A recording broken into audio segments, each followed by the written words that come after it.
What's up guys, I'm back with another video. Today I'm going to be showing you my plumbing system and my kitchen galley area, and I'm going to try to do my best to show you how I went about plumbing the system for my van. I know there's a lot of videos and tutorials out there on how people do it, but I'm going to show you the way I did it, and maybe something the way that I went about this will be helpful for you. So without further ado, let me walk around to the side of the van and we'll get started from over there.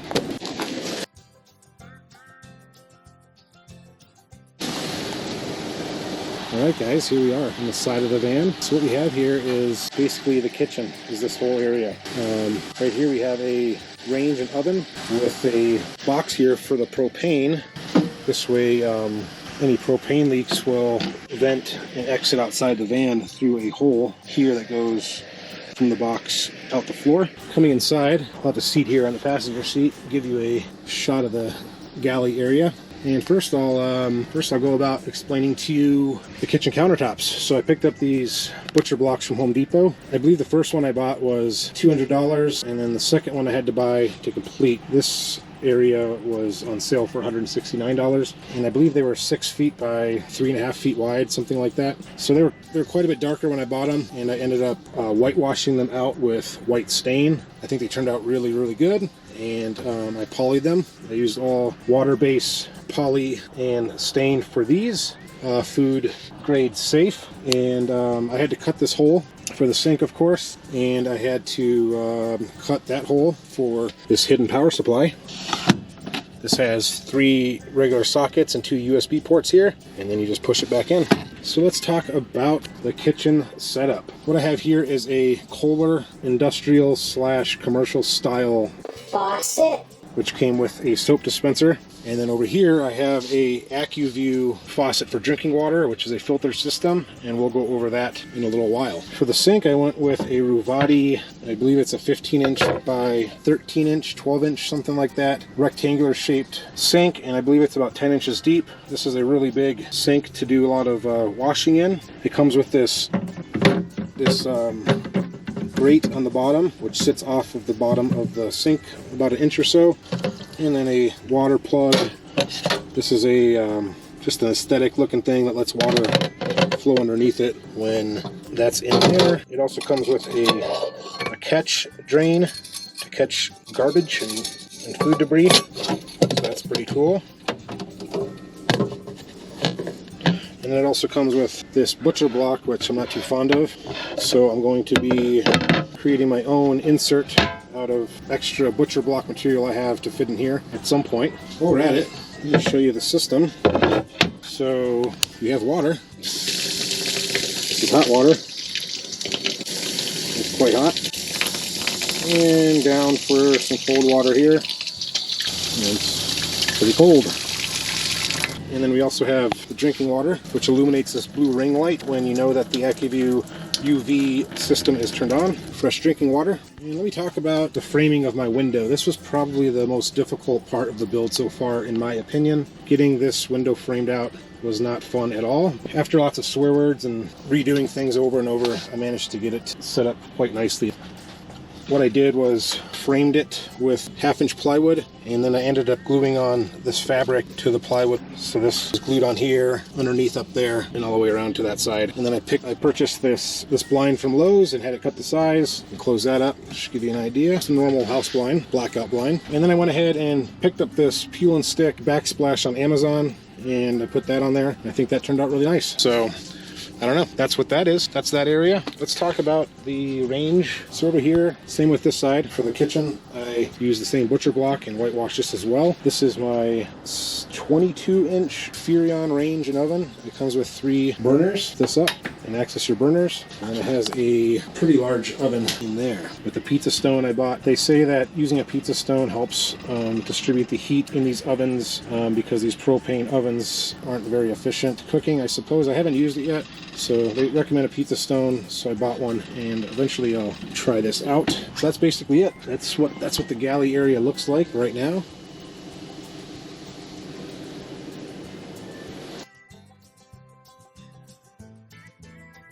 let's go over the way I plumbed this system out and show you how I did it. We're going to start from the back, from the water tank, and we'll move our way up to the front. We'll walk you through this. All right, guys. So from the back here, I have a 28-gallon over-the-wheel well water tank that is from Northwest Conversions, and they are out of Seattle, I believe. Maybe it's Oregon, I can't quite remember. But I believe they custom make these, and it fits quite nice over the wheel well. Let me pull out this new slider I'm working on to show you a side view of the tank. So I have the tank mounted in there with 80/20 like everything else in this van, and it's very secure. Right now I only have a couple gallons of water in it, so that is the tank. The tank comes with several ports pre-installed, like this one here, 1.5-inch port. It has like 4 of those, I believe, 5 of those, and then it has 1/2-inch ports as well. This is to fill the tank up. Let's go back here and show you what I did for the back. So let's see if you can see this. So it has 2 1/2-inch ports. This port right here, if you can see it, this flexible reinforced tubing coming up, this is the drain for the tank, and underneath the van I have a valve, a ball valve that I can open, drain the water out of this tank. And on this side, on the top, is another 1/2-inch port right down there, and that one is for air release. While you're filling the tank, you need to have air come out, so the air comes out of here and also goes through a hole down there through the bottom of the floor next to the water drain. So I'm going to hop inside and show you the other side of the tank. On this side of the tank we have another port down there. That's another 1/2-inch port, and that is where the pump sucks the water out of the tank. There's another port there and one in the back there, which are unused. I don't need those for any reason. So from here the water gets sucked out of the tank through the pump system, through all of the piping. I'm going to pull out my dirty toilet so I can show you what's next. So from that port down there I just talked about, there's a flexible reinforced tube, comes down and wraps around there to an elbow and connects to PEX piping, which then in turn comes up here to this valve. Sorry, not a valve. This filter that comes with the SureFlow pump system. This filter just filters out major debris before it gets to the pump to prevent the pump from being destroyed from anything large, I suppose. From there we come up and I have a ball valve, a manual ball valve here. This valve is turned off and on to shut water off from the tank to the rest of the system. There's also another ball valve over there we'll get to in a minute. You shut both of those off so you can access and run any maintenance you might need between the tank and the rest of the system, like the pump or the accumulator. From the valve we have a T, and then we have a pipe running that way, which we'll talk about in a moment.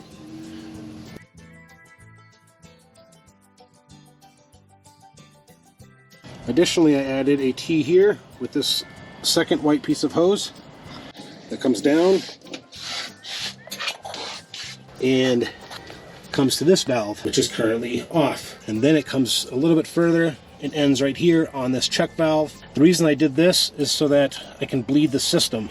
For example, if I want to empty all the water out, I can open this valve, empty the water from the tank, run the faucet, get all the water out. Additionally, I would open the valve on the tank, which is right here, which will send water out of this hose into the plumbing for the sink and down outside the bottom of the van. But once the water is all drained, this check valve will allow air to go in this way and clear the system of any water. I hope that makes sense. Going straight up here, we have another elbow, and we have more PEX piping that goes to the pump. This pump sucks all the water out of the tank through this system into the pressurized accumulator. This is set at 30 psi right now, and from here, the system continues with cold water out that way.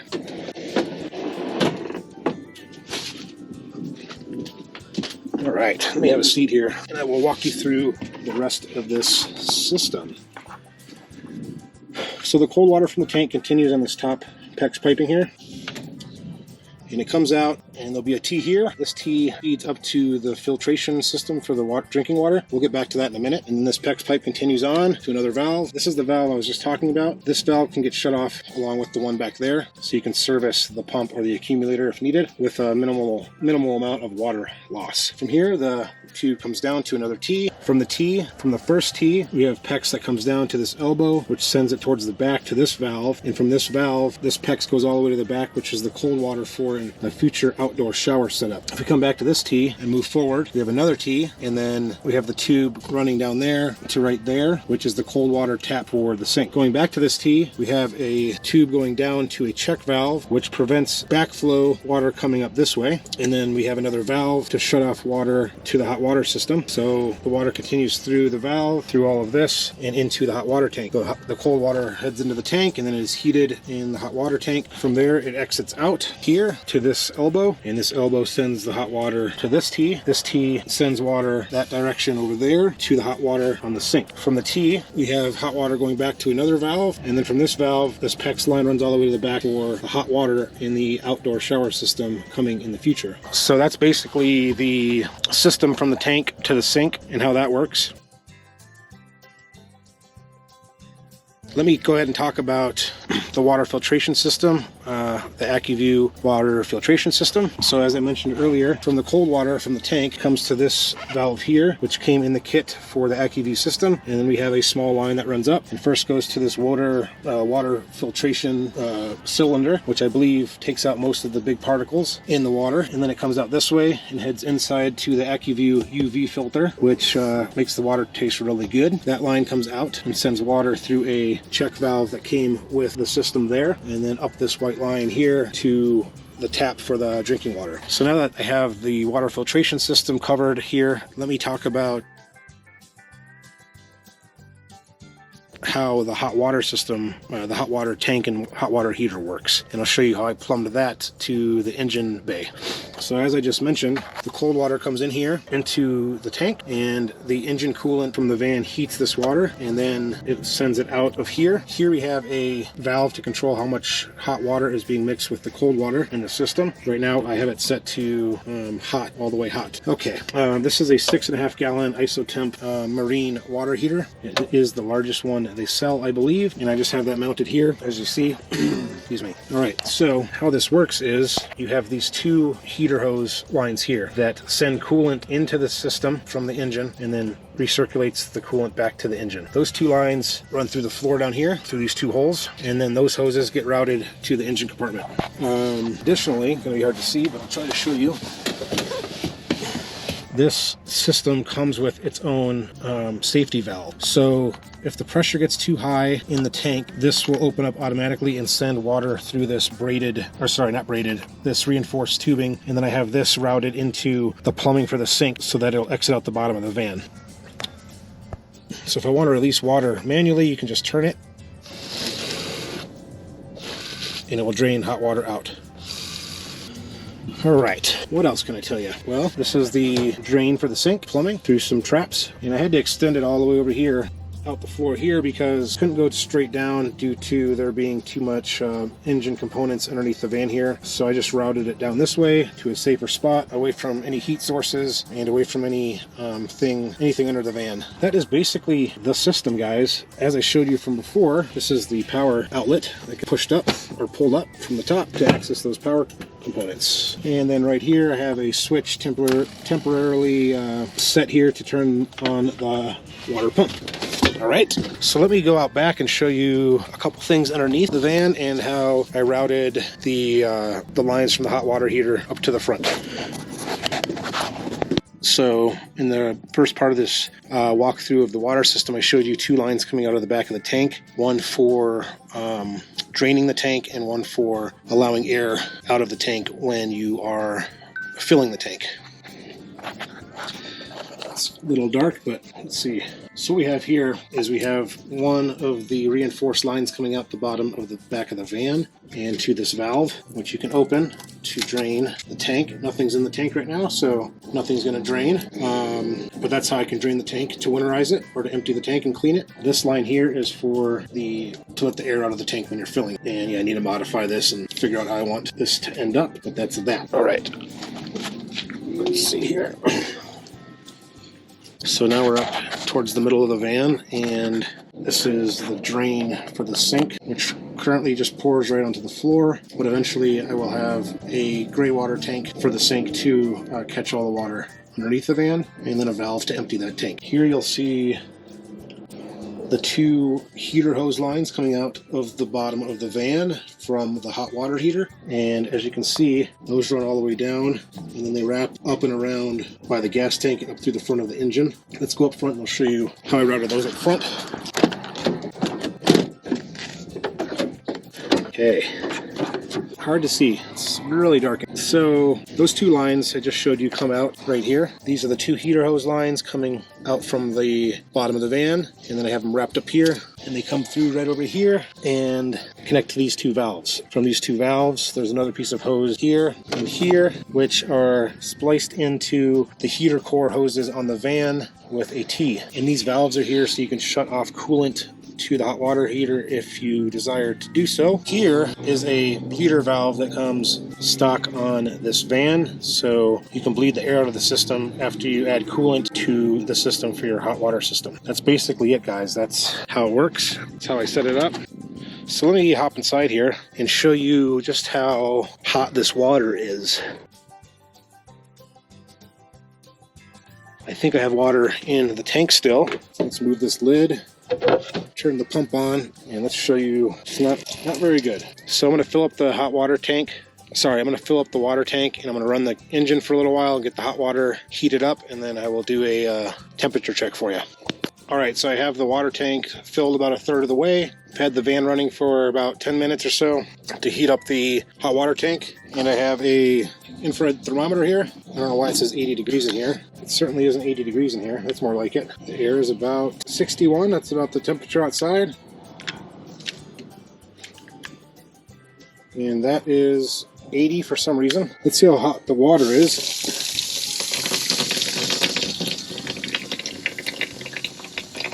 Not sure if you can see that or not.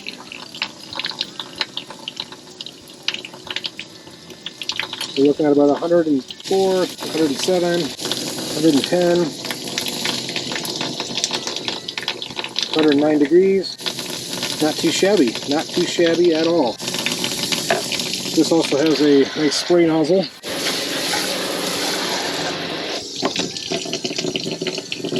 So that's what we're looking at, guys. 110 degrees, hot water. Well, I think that about wraps this up. Let me know if you have any questions, if I missed anything, and how I can improve my approach on these videos. Thanks again for watching. See you next time.